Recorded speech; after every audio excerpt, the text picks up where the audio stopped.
Coming up on the Threat Status Podcast, we talk to Tyler Saltsman, the founder and CEO of EdgeRunner AI, a company that's built an AI assistant for U.S. troops that can function without the internet.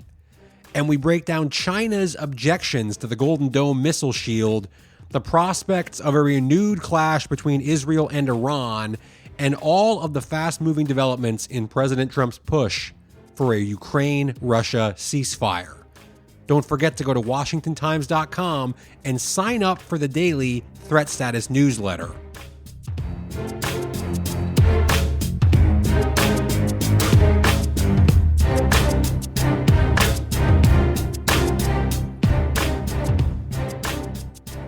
Hello and welcome to the Threat Status Podcast.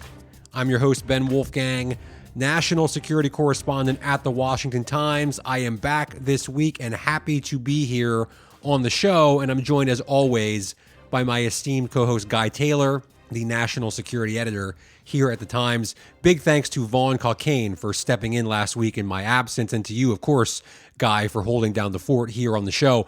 We've got a packed podcast this week.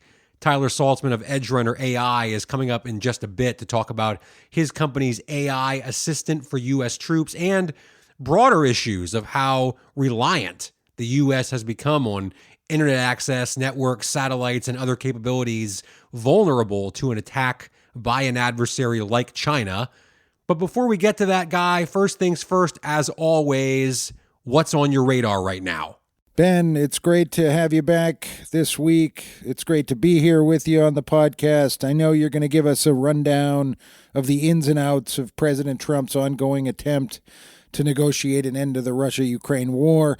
Before we get to that, there are several other things that I'm tracking right now. One that got missed pretty much by the entire U.S. mainstream media on national security in recent days centers on an analysis that came out from a U.S. Air Force think tank that focuses on China. It's called the China Aerospace Studies Institute, or CASI, and they put out a report examining how Chinese Communist Party officials have been making statements that indicate that Beijing is very worried about Trump's push for a space-based Golden Dome missile defense shield. Essentially, that China views this Golden Dome plan as an expanding threat by the United States to conduct preemptive attacks on Chinese nuclear missile forces. A key point in the CASI report is that Chinese Defense and Foreign Ministry officials have criticized the Golden Dome concept.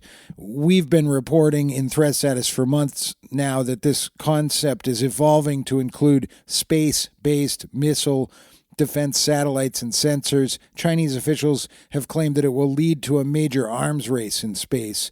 CCP leaders and People's Liberation Army officials have voiced specific concerns about Golden Dome's plans for, quote, active launch suppression, end quote.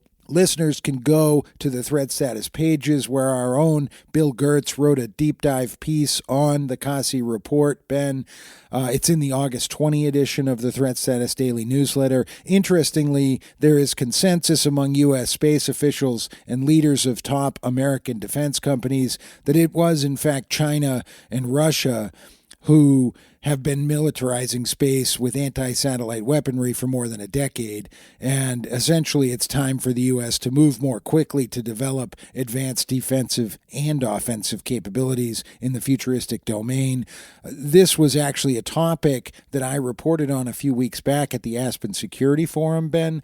There was a panel at the forum in which Robert Lightfoot, the president of Lockheed Martin Space, basically walked through how it was China that triggered a fundamental shift in the world of space-based national security back in 2015 when Beijing openly declared space as a, quote, war-fighting domain, end quote. I digress on that for now, Ben. And just shifting gears, though, there's one other China-related item on my radar right now, and it's how Chinese Foreign Minister Wang Yi made a strategically timed visit in recent days to India for talks with Indian Prime Minister Narendra Modi. The talks were reportedly focused on just the disputed Himalayan border region between India and China that's long been a point of tension and conflict between the two nuclear-armed countries. Remember, Ben, that India represents the world's largest democracy by population, while China is the world's top communist power. India is widely seen as a U.S. partner in counterbalancing China's expanding economic, diplomatic, and military influence in the Indo-Pacific. India is a member of the so-called Quad security alignment with the U.S., Australia, and Japan, a grouping of democracies that acts as a kind of buffer to Beijing's muscle flexing in the region. But there's some friction right now in the U.S.-India relationship following the Trump administration's imposition of tariffs on India and frustration at the White House over India's purchases of oil from Russia. Anyway, Ben, the Chinese foreign minister, in my view, timed his trip to coincide with that friction. We're tracking it in the Threat Status newsletter, Ben. I'm still trying to read the tea leaves of what kind of great power moves are going on right now between Modi, Chinese President Xi Jinping, and President Trump. You know, Guy, right off the top here, you mentioned China and how it's reacting to President Trump's Golden Dome missile shield. And before I get to the Russia-Ukraine war developments, I want to point out that Russia, in some ways, could be following in China's footsteps on that front. Alexei Likhachev, Director General of Russia's State Atomic Energy Corporation, Rosatom, said this week that Russia needs a major upgrade to its nuclear shield because of, quote, colossal threats, unquote, that it's facing. Now, this could be a reference to the possibility of NATO troops stationed in eastern Ukraine as part of a ceasefire deal, which we'll talk more about here in a second. But I also wonder if it might be a reference to the Golden Dome.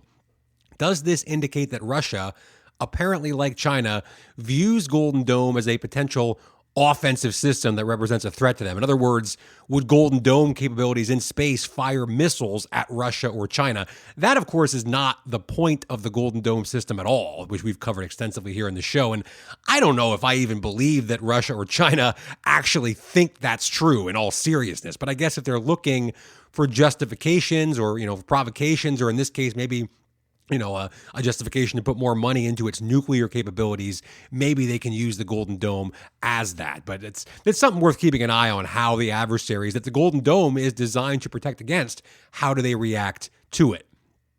Now, I mentioned NATO troops in Ukraine, and that's obviously a central part of the ceasefire push that President Trump is undertaking right now to end the Russia-Ukraine war. A lot has happened since last week's show. Trump had a meeting with Russian President Vladimir Putin in Alaska.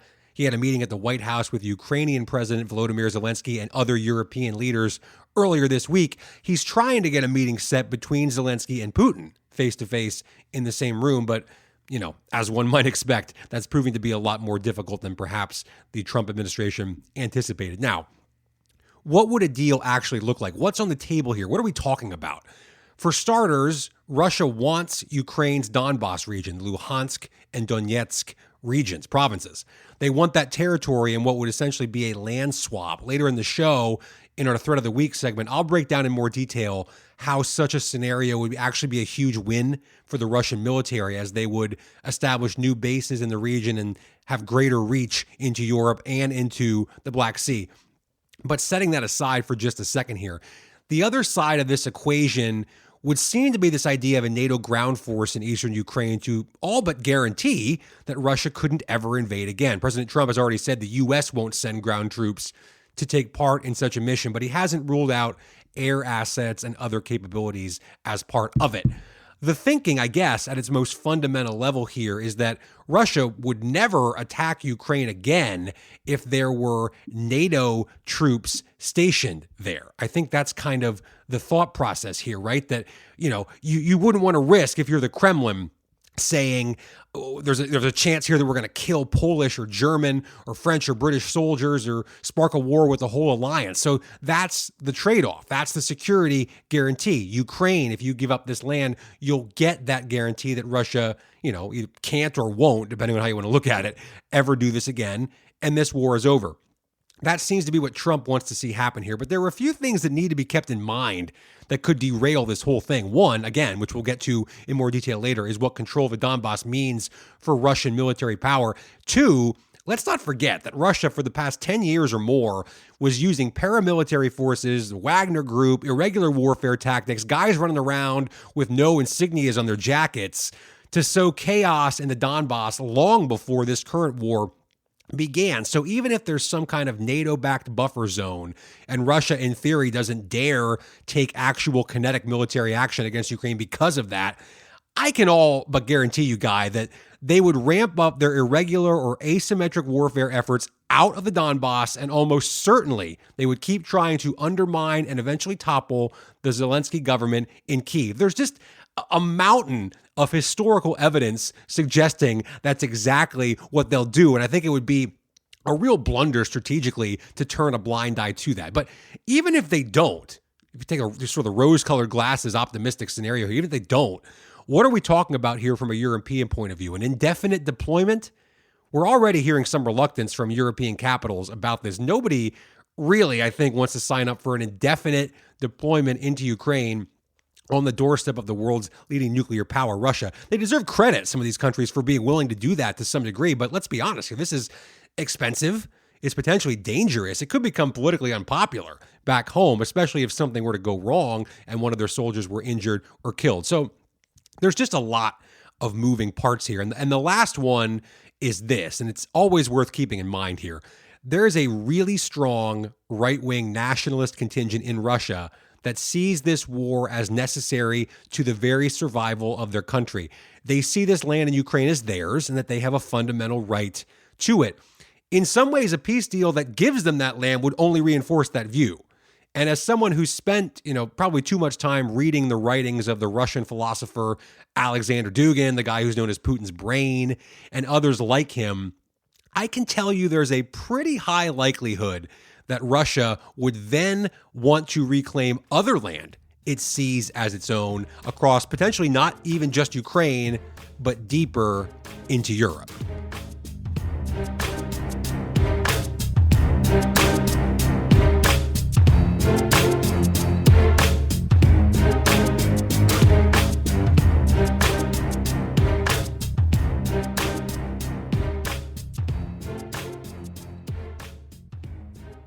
And we are joined now by Tyler Saltsman, the founder and CEO of the company EdgeRunner AI. And of course, we'll get into some detail coming up on what the company does. Tyler served as an officer in the U.S. Army, and I understand also a former MMA fighter, which I'd love to talk to you about offline sometime. I met Tyler at Soft Week in Tampa, Florida a few months ago and was really intrigued by his company and the approach they're taking to AI and how it can help U.S. troops deployed around the world. So with that said, Tyler, thanks so much for coming on the Threat Status podcast. Yeah, thanks for having me. Of course. For starters, can you just explain to listeners what EdgeRunner AI is and what you all do? Yeah, so imagine a better version of ChatGPT that never needs the internet, but it's completely specific to the military. So for example, if you ask ChatGPT to help you plan an ambush via an L-shaped ambush against a two-man enemy component, it'll say we can't. It's violating our terms of services. And so it's the problem, say, with AI, it's not very usable. It's too horizontal and it's not vertical specific or domain specific. And so what we're doing is we're building AIs that think like an American warfighter. And then we take it a step further and make them occupation specific. So me, for example, as an Army logistician, I require a much different AI than a fighter pilot or a combat medic or a combat engineer, because we have much different doctrine we need to learn, different pieces of equipment, different trainings. And so what we can do is take these LLMs, train on all this military doctrine, divvy it up by your occupation, and compress it so it lives air-gapped on a device, on a laptop or a phone. And then now you can interact with it like it's ChatGPT, like a human conversation, and it can help you understand your job better, but also in the fight, it can help you make better decisions. Okay, so there are a bunch of questions here to get to, obviously, around the technology and how it works, including how it works without the internet, which we'll get to in a second. But one thing, sort of big picture, is, and you kind of touched on this, but let's drill into it a little bit further. What is it that a service member, whether it's a soldier, a guardian in the Space Force, Special Forces operator, and so on, what would they be using an AI assistant to actually do in the field? Yeah, let's say you're in the Space Force, for example, and you have a brand new guardian, and he or she needs to learn how to schedule a satellite via the ground station and through the proper SOP. That's a lot of information a brand new Guardian that freshly commissioned needs to learn. Now he or she can then use EdgeRunner and say, hey, help me do XYZ based on our SOP. And it'll generate directions on how to do that. That's actually how we really got our first customers working with the Space Force when we got that momentum. Me, though, for an Army logistician, it can help me generate a convoy manifest. It can write the op order. It can generate the risk assessment. It can help me come up with contingency plans for alternative routes. It can develop the load plan. It can help me understand which ammo I can repackage with which ammo. There's so many things that go into your supply chain and how you do it the Army way, but also depending on your theater. So if I'm in Ukraine, it's much different than if I'm in Afghanistan. So now what EdgeRunner can do is enable me to streamline all this planning, all of this writing, all this doctrine, and then now I can spend more time actually leading my troops and less time doing all this, planning and paperwork. Okay. One more thing before I bring Guy into the conversation. I'm curious about sort of the personalization, I guess, of this, and specifically, whether there could be, variables or unintended vulnerabilities that get worked into this based on how an individual thinks. For example, one person might just be willing to take more chances, more life or death risks in the field than another person just by virtue of their personality, or have a slightly different interpretation of how imminent a threat might be, or could look at two pieces of information differently than a colleague. So in other words, is there a danger this introduces some sort of AI-powered confirmation bias where your assistant is just feeding information back to you that it knows you want to hear, and how do you guard against that? So I love this question, and the answer is no. And the reason is because we're training on all the proper doctrine that the military uses to train soldiers. So in the Army, you go to it's called BOLIC or your AIT, your occupation specialty schools. We're training agents on this doctrine. So now we're standardizing what it means to be a logistician or a mechanic or a combat medic. And so now every warfighter gets that standard level of intelligence. Now, to your point, there's going to be disagreements on how to do something, but at least now you can have either a tiebreaker, like with your AI assistant, or you can have a second opinion. But it's good to check our confirmation biases because the AIs won't always agree. But us as a human, you still need to go with your instinct too.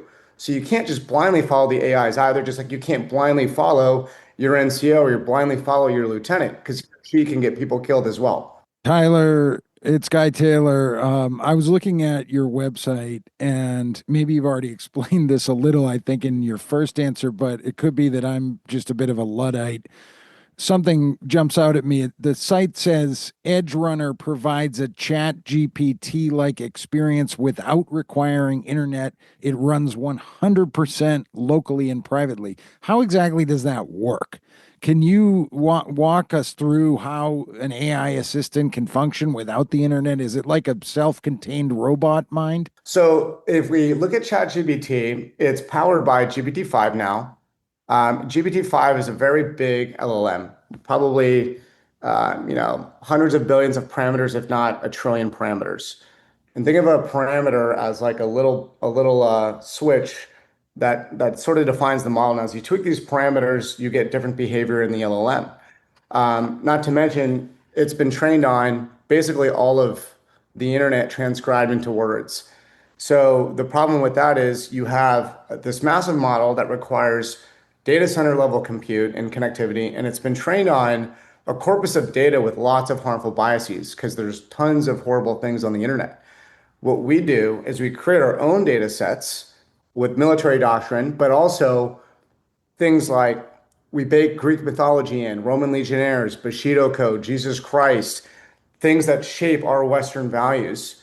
So as an Army officer, I had to read books like this and study philosophers and study virtuous leaders, things like that. But then also you have to learn all the military doctrine. So we're creating our own curated data sets, and then we're taking open models from Hugging Face, like Google's Gemma 3 or Mistral's 24B, and then we're fine tuning on this doctrine. So now this model thinks like an American warfighter, but also understands all the doctrine it needs to know.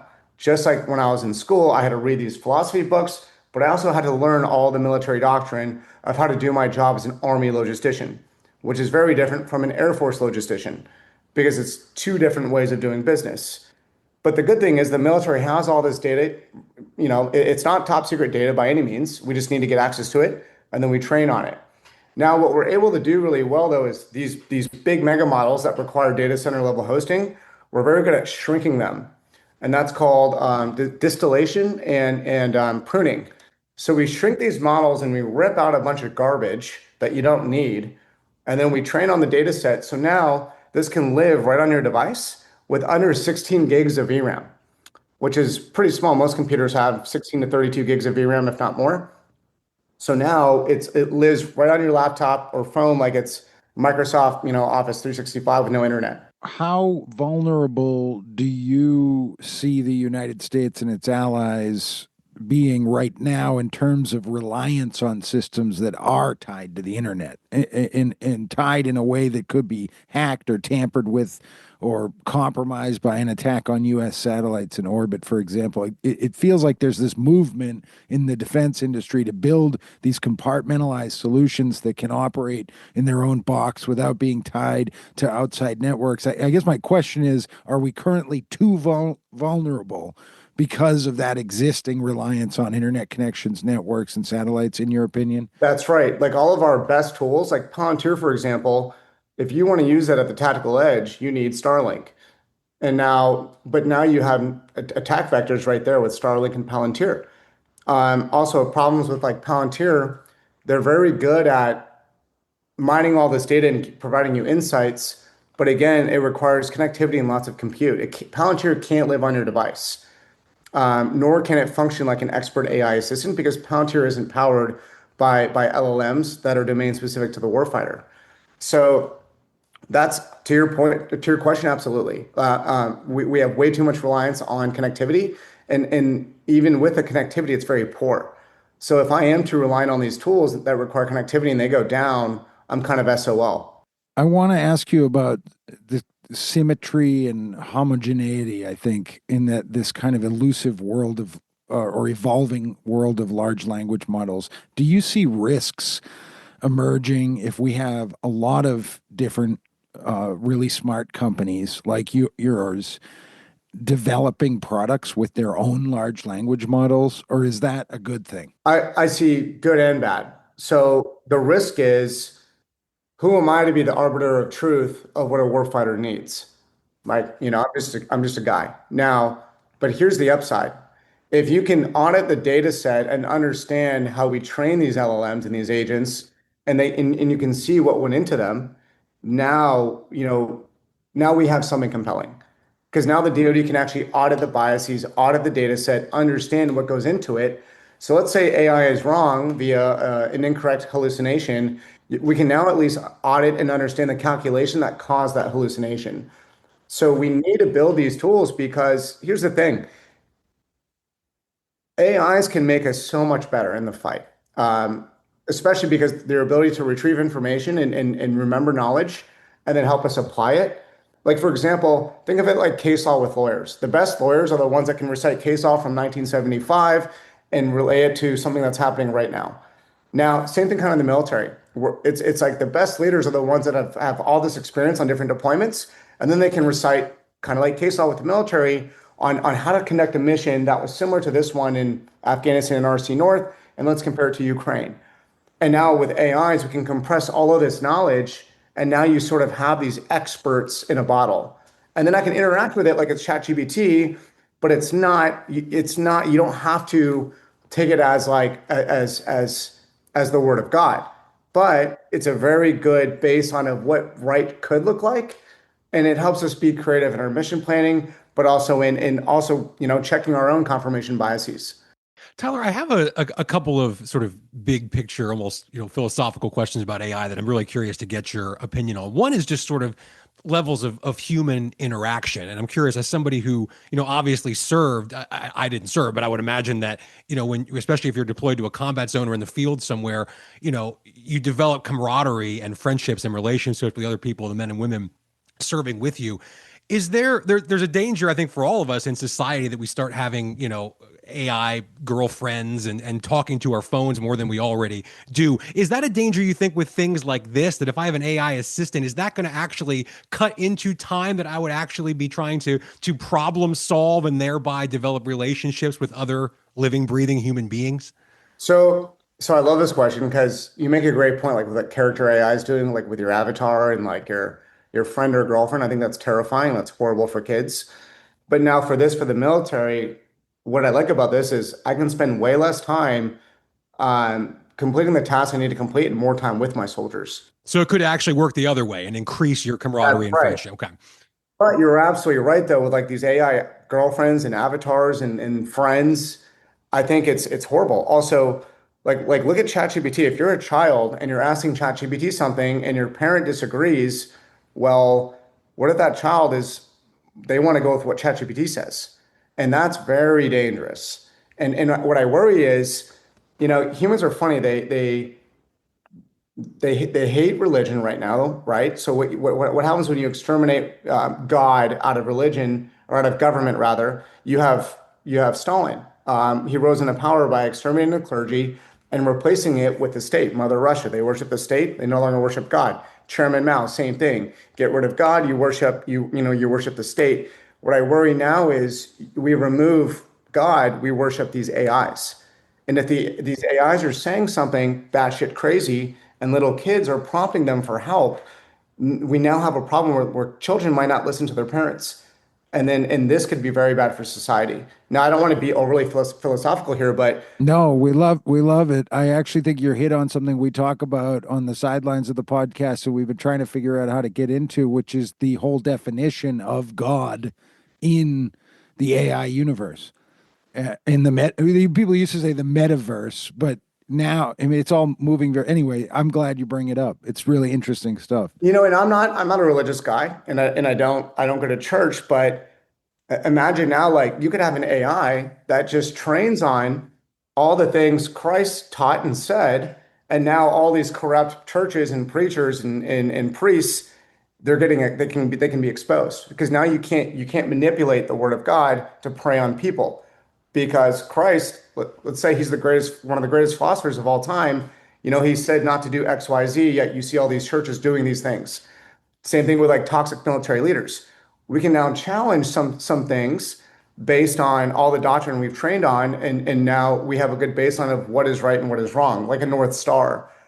Again, it can't be the word of God, but it needs to be, directionally accurate. Tyler, last thing to wrap up on that point. Let's kind of take this one step further here, and I wonder if maybe the toothpaste is out of the tube, so to speak, on this, because we had Dan Hendricks from the Center for AI Safety on our show earlier this year talking about how the value judgments and sort of moral equivalencies or moral superiorities that some AI models can make. For example, valuing certain other lives, foreign lives over American lives, or favoring liberal politicians over conservative ones, and you can go on and on with the examples. But I know obviously EdgeRunner as a product not connected to the internet doesn't have to worry about that specifically, but generally speaking, how big of a problem could this become as AI becomes more advanced and ubiquitous in our lives? How do we kind of get a handle on that if it's already starting to make those kinds of decisions? Yeah, I mean, if we think about AGI, here's what's terrifying. You have folks like OpenAI and Anthropic trying to create AGI. That actually removes the need for humans.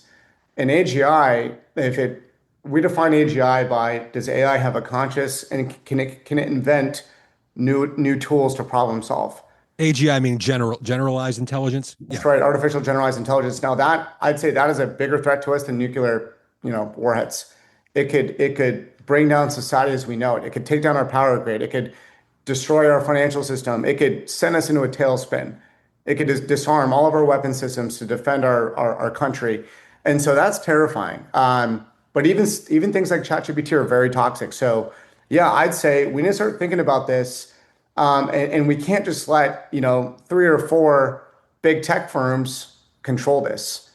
And because here's the problem. If you're Sam Altman, what do they want to, same with Elon, maybe they want to build AI in their own image with their values, their philosophy, their thoughts. And just like, you go back to our creator, If God created man in his own image, we're creating AIs in our own image. And that can be very good or very problematic. And so for my thinking is we need to be as objective as possible and as little biases as possible. Of course, you can't eliminate biases, but at least now we can understand it. So for me, I'm building AI that's biased towards Western culture and the American warfighter because it needs to be biased towards that. Just like if you're Israel, you need AIs that are biased towards the Israeli way of life. Now, the problem though is with these big tech firms, they want a standard baseline for intelligence of AGI for everybody. And that's where I think it's very bad. Tyler Saltsman, EdgeRunner AI. Thanks so much for coming on the Threat Status Podcast. Thank you.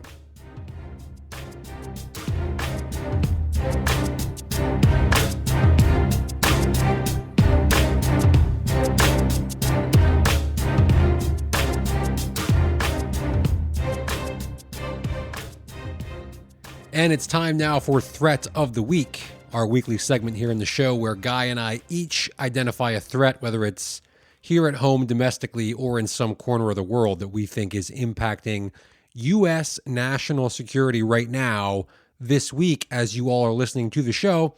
And my threat of the week is Russian military expansion into eastern Ukraine. I mentioned this earlier when I was talking about the potential for a U.S.-backed peace deal that involves Ukraine ceding all or part of the Donbas region in eastern Ukraine to Russia as part of a peace agreement. I explored this issue this week in an in-depth piece for the Washington Times, and I encourage listeners to go check that out. But in a nutshell, this is why it's really important. Russia is an adversary of the U.S. They're one of the great powers that we always talk about in great power competition, along with the U.S. and China. And Russia is already one of the world's most powerful militaries. They stand to be even more powerful and capable and potentially dangerous if they get new land in the Donbas. Analysts that I talked to this week, including friend of the show, George Barros of the Institute for the Study of War, believe Russia is already planning how it would set up new bases in the Donbas region if it gets that land in a deal. And the Kiev Independent reported this week that Russian forces are already beginning to turn the Donetsk airport in the Donbas into a military hub, possibly as a launch pad for drone attacks. There are reports that Russian forces are beginning to turn old vacation resorts along the Azov Sea coast into military barracks. So, I mean, this isn't theoretical. This stuff is already happening, and I could go on with more and more examples, from the ground in the Donbas. But the bottom line here is this. The Russian military, by definition, Guy, could have more bases and more capabilities stretching into Eastern Europe if it gets Ukrainian land as part of a peace deal. That doesn't mean that President Trump's peace push is a bad idea necessarily. It might be the only good option for how this war ends, as we've talked about on this show many, many times. But it is really important because we're at a crucial moment. So it's important right now that I think we're all clear-eyed about what some of the repercussions might be. And one of those repercussions in a peace deal would be a stronger Russian army with greater reach in the region if it gets Ukrainian land. That's just a fact, regardless of what you think about the politics and the geopolitics around this peace push. That's not really debatable in my mind, and that's why it's my threat of the week. My threat of the week, Ben, is that the prospect of a new clash between Israel and Iran remains very real. A top military advisor to Iran's supreme leader warned in recent days about this, saying that the ceasefire agreement with Israel that ended the 12-day war in June had no protocols to it and essentially doesn't exist, and that a new conflict could break out at any moment.